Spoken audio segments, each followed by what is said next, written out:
I do want to say that it is imperative that we do not ignore how the United States is being viewed abroad because of our unholy alliance with the state of Israel and the hell that we put the Iranian national team through to come here, what we did to them.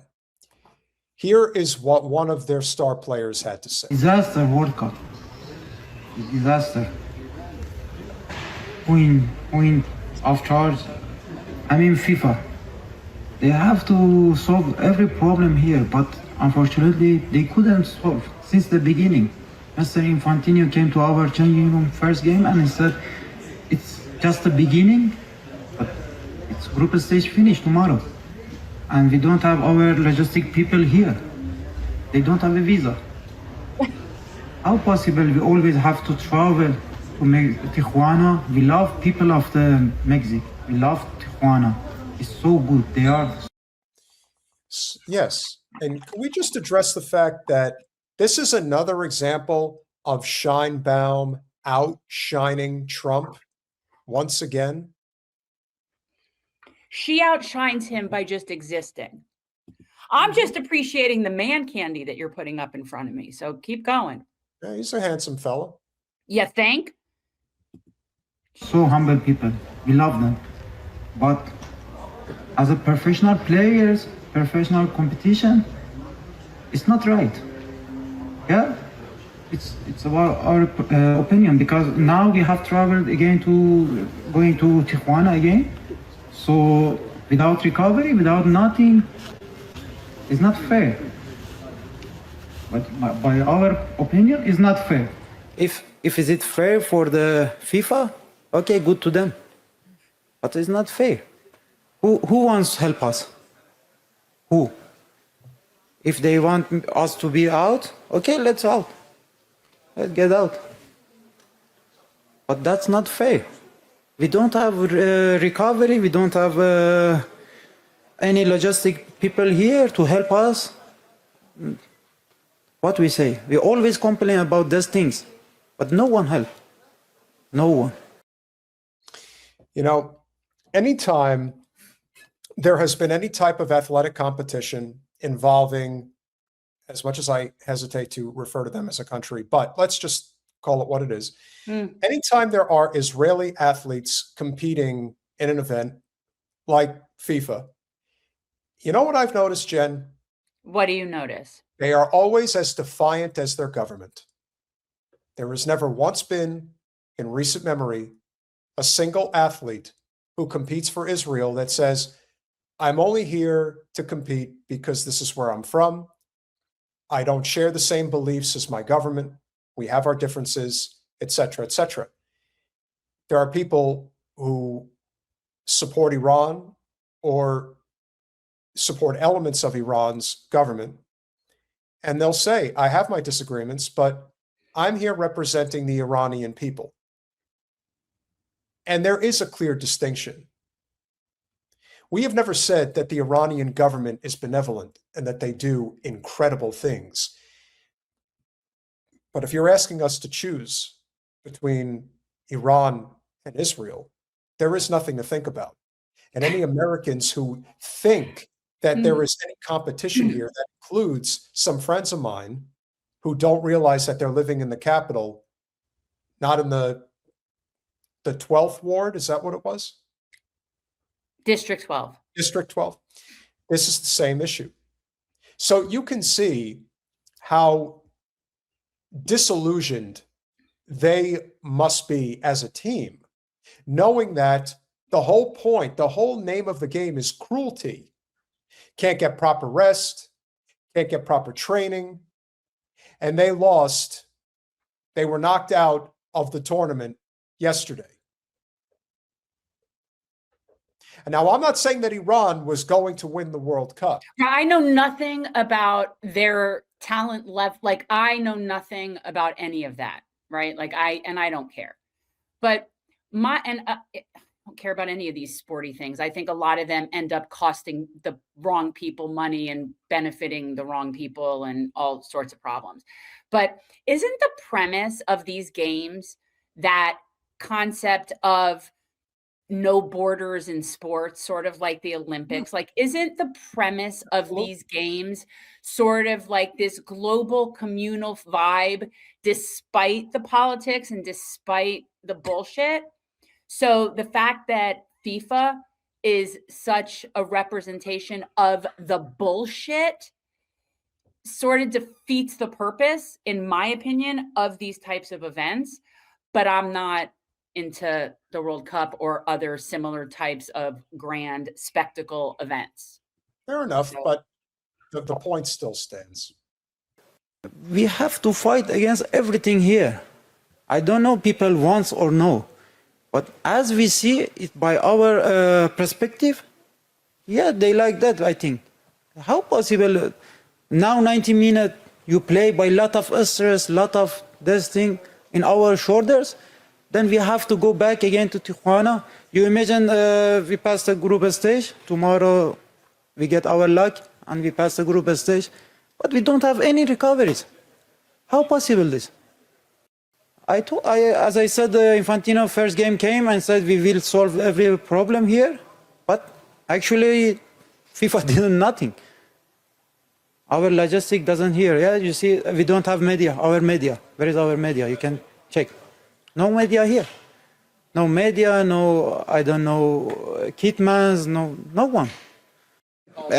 We in our religion doesn't accept that, but we respect all of the LGBT people. That's their own idea. It's not about us. We are here Why to did they play even ask football. him that? We Stop it. respect You don't need all to of watch those this. guys. We don't need to watch that response because that was a stupid question to ask him. That's you know what that is? That's baiting him to get a response so that you can put out there some sort of idea like, oh, the Iranians are so theocratic or so primitive in their beliefs. And you can continue to other them by asking a question that you know the answer to, and it's irrelevant. Why is she asking a fucking soccer player what his thoughts are on gender orientation and shit? Yeah. God, that's so frustrating.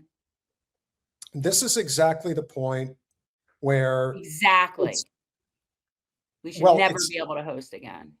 Well, this is why it's not journalism. People who ask questions like that, they have an agenda. And let's be honest, ladies and gentlemen, as long as you are not violating a person's civil rights, people have the right to be against gays, to be against trans, to be against whatever they want. But why would you ask a football player, what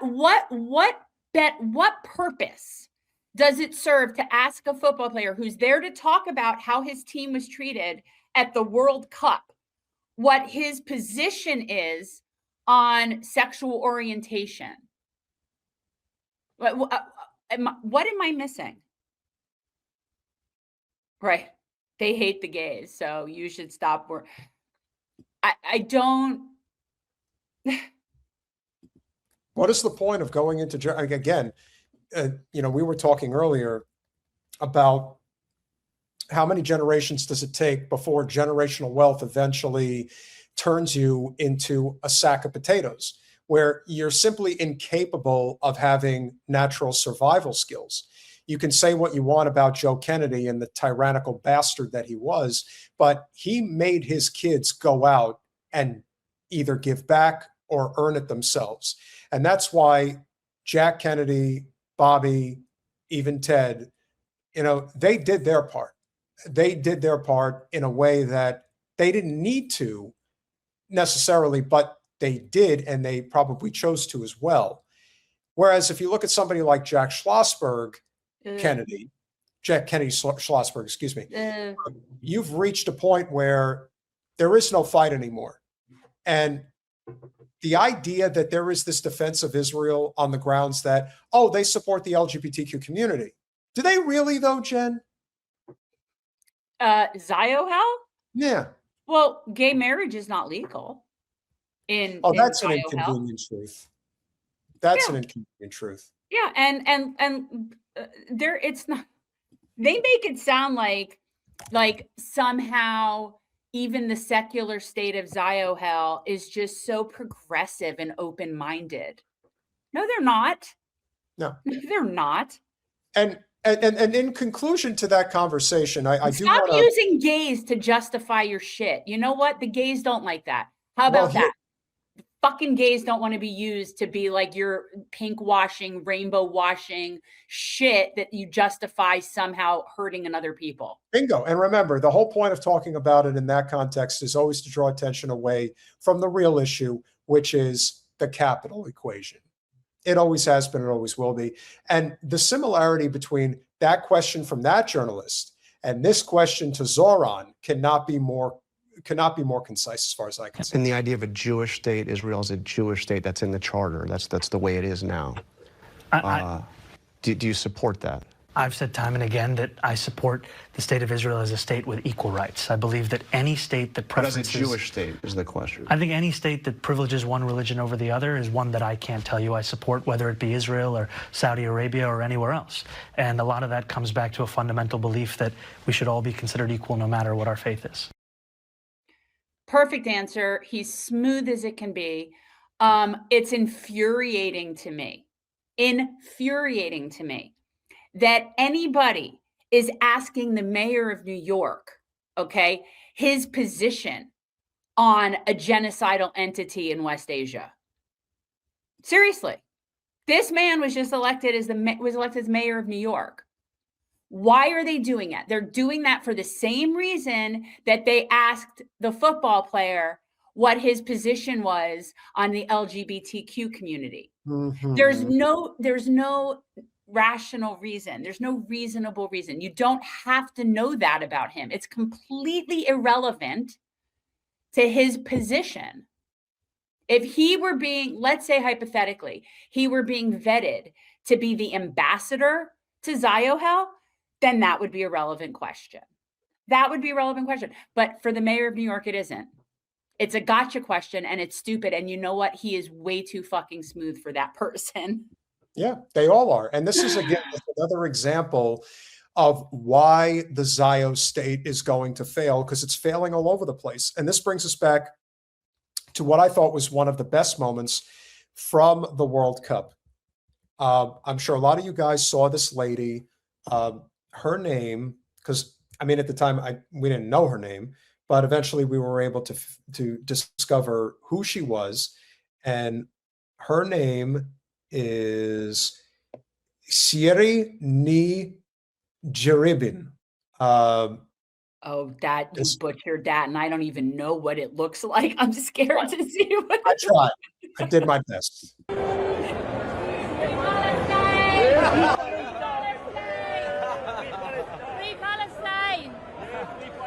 Look how cute she is. I was a nurse in Gaza. I volunteered in Gaza. I've seen what happens. There's a genocide. Free Palestine. Now, How why did cute she is do this? she? Yeah, she's a very pretty girl. And so why did she, why did this lady do this? What was her motivation? It turns out that there were 3 Israeli flag holding idiots. Of course there like, were. Basically like standing over there. Mhm. And what were they doing at this football match of the World Cup? Israel wasn't competing there, but they felt the need to show up with the flags. Why? Why? What were you Is hoping? she Scottish? Did somebody catch that accent? Okay. She's a Scotch. She's a Scotch. You know I do. You do know I like me, the Scots. Now, I want to take this a step further, and I want to remind people of one of the big problems that exists in our culture today, the incel culture, the ones that are That you're obsessed. attracting left and right with pontificating with Pete on Saturday nights, that incel culture that hate me because they're freaking misogynist and are scared of women. The guys that are attracted to Asmongold and Fuentes, I want to Mhm. remind you that this is the type of language. Just saw what her message was. This attractive, kind-hearted woman who's a nurse holding her baby A nurse who served in Gaza. as a nurse. Yeah, again, serving in a combat zone. And, well, actually, forget it. Yeah, well, I guess, what would you call it? Because this is not a war. This is a genocide, attacking women and children, but she was in a danger zone is what I would call it. These are some She of the. was in the middle. She went into a Holocaust Mhm. to try to help the people that are being Holocausted. That's what These, she did. these are the responses from a slew of different people who apparently didn't like what she said. Apparently, what she said was offensive.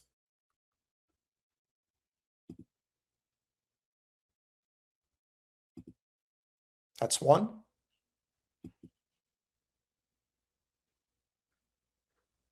That's two. Not a single substantive comment.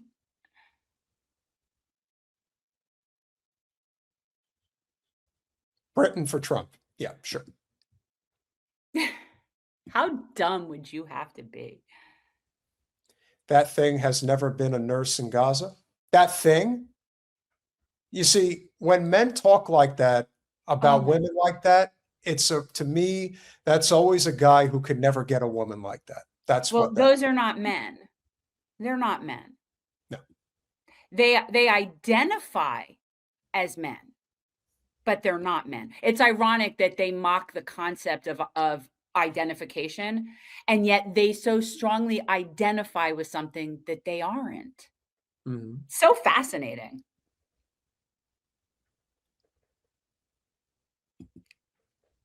What's Huh. with that shit? You These are a whore of Arabs? Well, these are the men. So pay attention, when men say not all men, we don't know whether you're that or this. See, because these guys, they're all out there and Mhm. they're all representing. So that's out there. So yes, unbelievable. Nursing a hangover, and the only thing she has volunteered is her shitty opinion. Need the attention now that she's got a bairn and the blonde hair doesn't work anymore. Attention, please, over here. She's got a baby in the hair, whatever it is. Is Oh, that what it is? I don't yeah, know. I think that's it. Yeah, maybe. Where do you find she's unfit to be a parent? Who are these people? Oh my God. That's gross. Yeah. Well, these are the types of comments where I don't think these are coming from bot accounts. I think they're coming from people specifically that are incels, that are they whenever they see a woman that is, and again, this is also the thing you have to remember about attractive women that do good. They can have a profound impact on whether people start to listen and respond in a positive way to a certain issue. In this case, she's a nurse, you know. Yes. Yes. Yes, but no. We have to, I am not anti-man. I'm really not. Trust me. Here's the thing. I like men. I really do. In fact, that's been one of the key problems throughout my life, is the amount that I like men. So the fact that you think I'm anti-man is so hilarious to me. But if you could come up with a way for me to like do that, it would have made a whole lot of my life a lot easier. So yeah, but it's just funny that somebody would think I'm anti-man. Now, I don't know if you can read this or not, but we're going to end with this guy, Jimmy Rintz, if that's his name. Sure, a blonde white woman with young children went to Gaza to help terrorists who'd kill her in a heartbeat. Actually, we've met quite a few nurses that actually did go there, that have kids, and were taking great risks to their own lives by trying to help people in need. And guess what? I also have known of blonde women doctors that have gone over and volunteered in Gaza with Doctors Against Genocide. Yep. And yeah, so yes, there are people that do that, and they also happen to be attractive physically. It's fascinating, I know, but it is possible. There's a lot of things that are possible if you're just willing to consider. Exactly. Thank you. Thank you, Piano Man. Thank you. I also comment on cute girls too, but that's neither here nor there. There is, but again, like I said, there is something to be said for somebody who is easy on the eyes, who is doing good, because the fact of the matter is, they can get more casuals, if you will, to respond. They can get more people that maybe, generally speaking, are not interested in getting involved. And now they do get involved. And that does matter. It matters more than you could possibly imagine. And so for that, we are extremely grateful for her. We are grateful for the Iranian football club and all the things that they've put themselves through. Because when the empire is falling apart, it's not going to be pretty. In fact, it could be downright dirty, ugly, and scary. And that commentary, I am so here unfortunately, for it. I am so here for it.